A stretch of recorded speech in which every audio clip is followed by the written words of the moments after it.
And so he was coming out of that madrasa, which placed an immense amount of emphasis on the intellect, but not to the degree where the intellect overshadowed the revelation. So that's an important aspect of it. Imam al-Juwayni said about Imam al-Ghazali that he was an ocean. So his own teacher was aware that he had an ocean. He said, Bahrun Mughdiq. He was a copious or vast ocean of knowledge. And what's really extraordinary about him, I think, is despite his brilliance, he was somebody who was incredibly introspective and aware of his internal states, which is often very rare in people. You can have the most brilliant person, but they're completely oblivious to their inward state. And you'll see this if you've gone to a university. You have professors that are obviously very brilliant, but they're not aware of their own internal states. They can be arrogant and be completely unaware of it. And he was arrogant. Imam al-Ghazali was somebody he belittled people. His genius was such that he never lost an argument. If he was in any type of debate, he just floored his opponents. And he became very big-headed and aware of his brilliance and aware of his superiority over other people. He was extraordinarily eloquent in both Arabic and Persian. And so when he gave talks, people were just in complete awe of his ability to speak.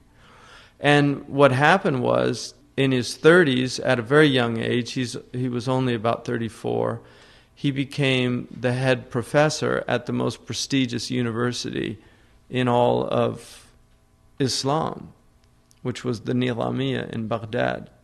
So in academia, 34, you're just finishing your PhD by 34. So that's like a young whippersnapper.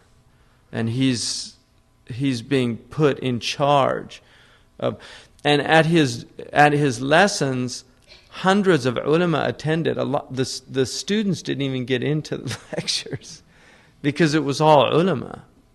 So you can imagine the situation that he was in. It was the ulama that were attending his lectures. It wasn't the students, because a lot of them couldn't understand what he was talking about. So the thing about Imam al-Ghazali, I mean, this is really an unusual. Every discipline that he learned, he would write a book in it, and that book would become the definitive book of that discipline. In every single subject, he became the authority of that subject during his time.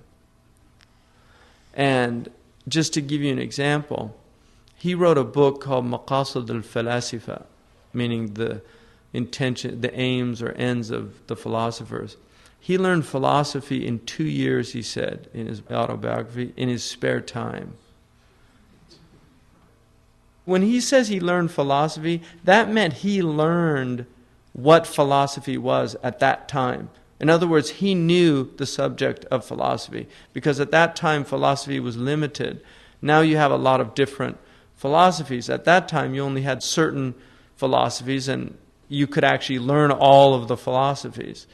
He mastered Plato, Aristotle, Ibn Sina, Al-Farabi in his spare time. He says he read it when he had free time. And then he wrote this book called Maqasid al-Falasifa. And the book was like a bestseller because he explained the philosophers better than they could explain themselves. And some of the ulama actually criticized him for making philosophy much more accessible than it had been before him. Because suddenly it was philosophy for dummies. You know, he made it so clear that everybody could understand it. And people suddenly thought, oh, he's a philosopher. He's joined the ranks of Al-Farabi and Ibn Sina, who were not considered to be within the Sunni matrix at that time. So he wrote this book, but he followed the book up with a book called Tahafut al-Falasifa, which is the incoherence of the philosophers. And the reason he did that was he wanted first to make sure everybody knew that he knew philosophy. And then he wanted to deconstruct philosophy. So he put a book out to let everybody know, okay, and so all the philosophers read it and they said, Muhammad, he's quite a philosopher. And then he wrote a book to say, here's what's wrong with philosophy. So he showed them, and people don't realize the service that he did for Islam, because philosophy was threatening Islam. And that's why he did it. He says that he didn't find anybody else amongst the ulama that was doing that.